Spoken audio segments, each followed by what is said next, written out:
Hello viewers, कैसे हैं आप सब लोग। तो चलिए फिर शुरू करते हैं अपनी आगे की कथा। मुझे आपसे केवल यही कहना है कि भगवान श्री कृष्णचंद्र जी ने भूमि का भार हरण करने के लिए अवतार धारण किया था। अतः हे विदुर जी, उन प्रभु को इच्छा को ही सर्वोपरि समझो। इतनी कथा कहकर सूत जी बोले, हे शौनक आदि ऋषियों, जो मनुष्य भगवान श्री कृष्ण की लीलाओं को सुनते सुनते रोने लगे उनके अनेक जन्मों के पाप नष्ट हो जाते हैं। भगवान श्री कृष्ण चंद्र के अवतार की कथाओं तथा लीलाओं को सुनने व याद करने से बढ़कर अन्य कोई उपाय मनुष्य के उद्धार के लिए नहीं है। उद्धव जी का विदुर जी से विदा होकर बद्रिक आश्रम में जाकर शरीर त्याग करना। श्री शुकदेव जी बोले, हे राजन, इसके बाद उद्धव जी ने विदुर जी से कहा, हे भ्राता, अब मुझे जाने की आज्ञा दो, क्योंकि मैं बद्री नारायण को जाना चाहता हूँ। भक्त उद्धव के यह वचन सुनते ही विदुर जी के नेत्रों में जल भर आया। वे बोले, हे उद्धव जी, भगवान मुरली मनोहर ने पृथ्वी पर अवतरित होकर समस्त संसार में अपने प्रताप एवं यश को चंद्रमा के प्रकाश की तरह फैला दिया और धर्म तथा गो ब्राह्मण की रक्षा करने के बाद अपने गोलोक धाम को पधार गए।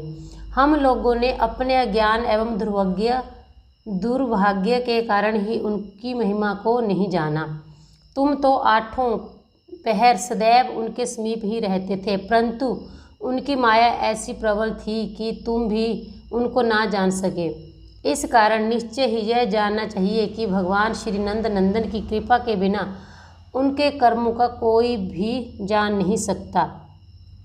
यदि इस कारण निश्चय ही यह जानना चाहिए कि भगवान श्री नंद नंदन की कृपा के बिना उनके कर्म को कोई भी नहीं जान सकता। यदि मुझ जैसा व्यक्ति तुम जैसे हरि भक्तों की ही सेवा में रहे तो भी जन्म सफल हो सकता है, परंतु भगवान श्री श्याम सुंदर की कृपा के बिना हरि भक्तों का सत्संग सहज ही नहीं मिलता है।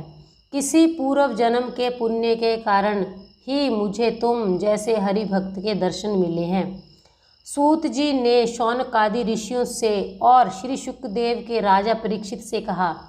इस तरह आपस में बातचीत करने के बाद उद्धव जी ने विदुर जी से विदा होकर बद्रिक आश्रम को प्रस्थान किया और वहां पहुंचकर भगवान श्री कृष्ण चंद्र के चरण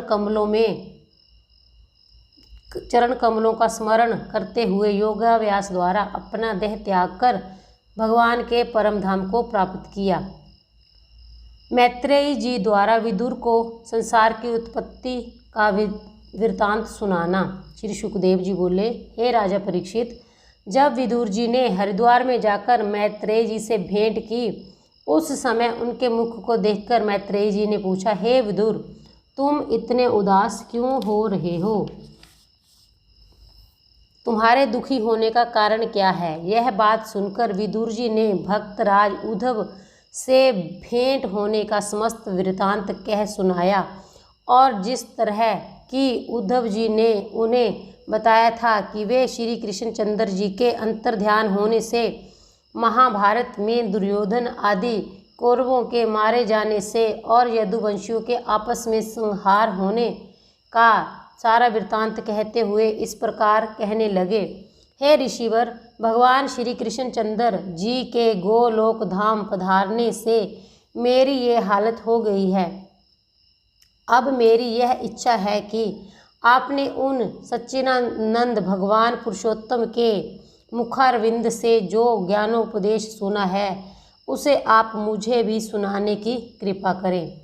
मैत्रेयी जी यह बात सुनकर विदुर जी से बोले, हे विदुर जी, जिस ज्ञान को सुनने की तुम्हारी इच्छा हो उसे मुझे बताओ। मैंने भगवान मुरली मनोहर के मुख से उस विषय में जो कुछ सुना होगा उसे तुमको भी सुना दूंगा। विदुर जी बोले, हे ऋषिवर, मनुष्य अपने सुख के लिए परिश्रम करता है, इसलिए आप सर्वप्रथम मुझे यह बताने की कृपा करें कि उस दुख को देने वाला कौन है। उसके बाद आप मुझको यह बताएं कि परब्रह्मा प्रभु ने निराकार रूप से साकार रूप धारण क्यों किया उनका सृष्टि रचकर पुनः उन्हें नष्ट कर देने से क्या लाभ होता है। मैं तो केवल यही समझता हूँ कि संसारिक प्राणियों को इस अपार संसार सागर से पार करने के लिए और उनके पापों का नाश करने के निमित्त ही श्री नारायण भगवान यह सोचकर सगुण रूप धारण करते हैं कि मनुष्य उनके चरित्र एवं लीलाओं का वर्णन, स्मरण और ध्यान करके अपने को सुधार लेंगे। इतने पर भी यदि संसारिक प्राणी अपने अज्ञानवश उस परब्रह्मा परमेश्वर के लीला चरित्रों को सुनने की ओर अपना ध्यान ना लगाए और रात दिन संसारिक माया मोह में फंसे रहकर अपने जीवन को समाप्त कर दे, तो यह उनका बड़ा ही दुर्भाग्य है।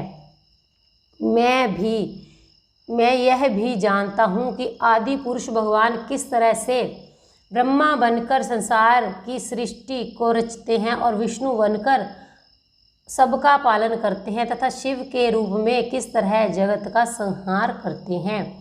ऐसा कौन सा उपाय है कि जिसके करने पर श्री नारायण भगवान प्रसन्न होते हैं और संसारिक मनुष्य अपनी अभीष्ट कामना को पाकर अंत में मोक्ष पद को प्राप्त करता है। 84 लाख जोनियों में घूमने और नरक में बहुत कष्ट भोगने के बाद यह भी जीवात्मा मनुष्य देह धारण कर लेता है, तब भी वह प्रभु की माया में लिप्त रहकर अत्याचार करता है, क्यों नहीं छोड़ता है।